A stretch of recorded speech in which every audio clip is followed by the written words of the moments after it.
Hey everyone. Hey, what's up guys? ShartimusPrime here doing another DC action figure review on not a DC figure, but the DC Comics Multiverse Batman v Superman Dawn of Justice movie armored Batman. Thanks to Rick at the local toy show, picked this guy up over here. And looking on the side of the packaging, it says DC Multiverse, and then you can see the Dawn of Justice logo right over there. Then on the back you can see the Batman's grapple blaster that it builds into, which is okay. And then the other figures from the wave, thanks True, I have a Wonder Woman waiting for me. And then on the side we get Batman right over there. Alright, let's get to it and crack this thing open. And here's the armored Batman out of the packaging, looking very cool. And that's mostly all it has going for itself, is that it looks cool. I think Mattel did a great job with the sculpt on this. I really love the paint that we get on this figure. I mean, even the cape right over here, it's not just a flat cape. They have these little sculpted little lines in there, which I think is great. And great paint apps all the way through. It's just the articulation is about, what, like 10 years behind or something. And I'm just very frustrated with Mattel. The fact that they don't kick up their articulation a notch. It almost feels like they keep going backwards and backwards every time I buy a figure from them. But hey, what are you going to do? Anyway, he comes with a collect and connect piece right over here, which is, you know, not very interesting at all. It's to build that grapple gun thing for Batman. So anyway, let's take a closer look at this accessory right over here, and then we'll take a closer look at the armored Batman. So Batman has this rifle gun napalm gun. I don't know exactly what this does, but I'm assuming it shoots tear gas or something like that. I don't know. If you have more information on it, let me know. The movie hasn't come out yet at the time of this recording, so I'm not exactly sure what this is, but the sculpted detail looks pretty good with it. A lot of little lines and everything. So anyway, getting this in his hand is a bit tricky, I will say. These hands could have been just a little bit bigger to fit the handle here, so you gotta wedge that in there, and then you really gotta turn it and flip this over so it's on the inside. So yeah, but it holds up, so you can get him to hold it. He doesn't have a trigger finger sticking out or anything, so you know, it looks pretty good. By the way, going to the head sculpt, I think this looks great. We get all kinds of gashes in the armor that I just think looks fantastic, and I think the face came out looking pretty good. I don't know. The mouth looks a little froggish to me, just a little bit, but otherwise I think it's a very good looking helmet sculpt. I dig the paint a lot, man. I love silver dry brushing, and it looks like we're getting almost a beige color mixed in there too. Wow, and the eyes came out looking pretty clean. The flesh tone isn't bad, you know. Yeah, I think it looks great. On the top of the cape over there you can see some more dry brushing, and like I had mentioned earlier, we get these little patterns right here etched out into the cape, which I think looks good. Then looking at the armor on the side right here, that looks really nice. It has a strap going across, bandolier. All these gashes in the armor just look fantastic. I really like the silver paint a lot. We get some gold paint over here too, which adds some variety that's well needed. You know, I think they did a good job with that. Looking at the gauntlets over here, these look really nice. The little fin pieces right underneath are painted with gold. So we get the gold dry brushing and the silver dry brushing. It makes me very happy. Yeah, and it's just through and through on the figure too. So it goes all the way down to the boots and everything. And then he has these cleats right down here. And no peg holes underneath his feet.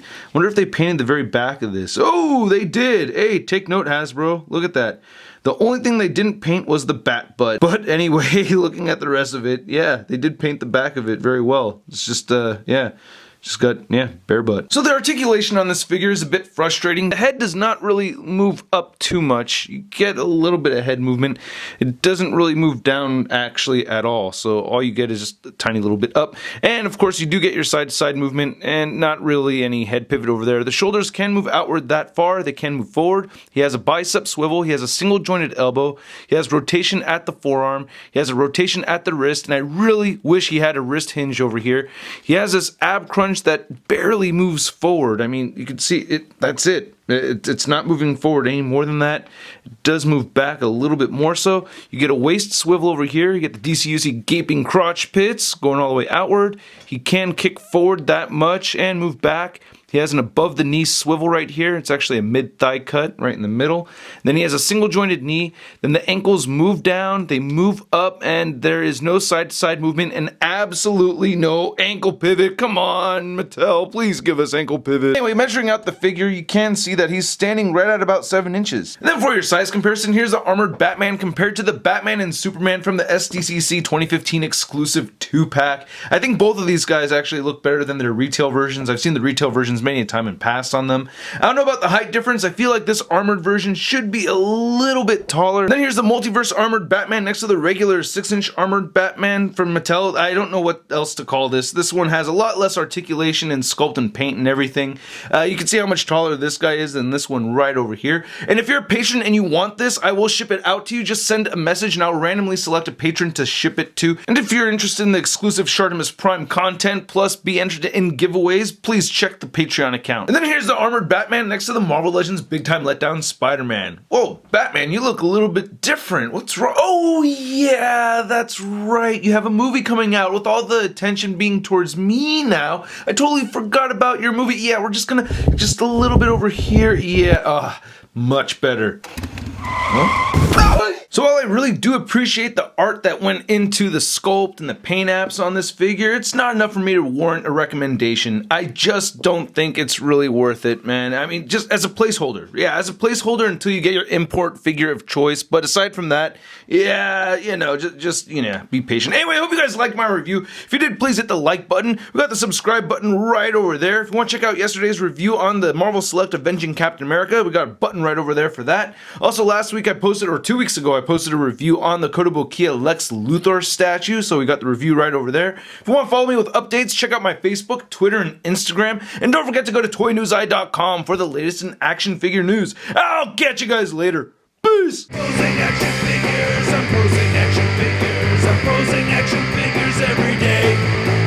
I'm posing action figures, I'm posing action figures, I'm posing action figures, it's okay. That's crispy. Trailer for the Civil War. Damn.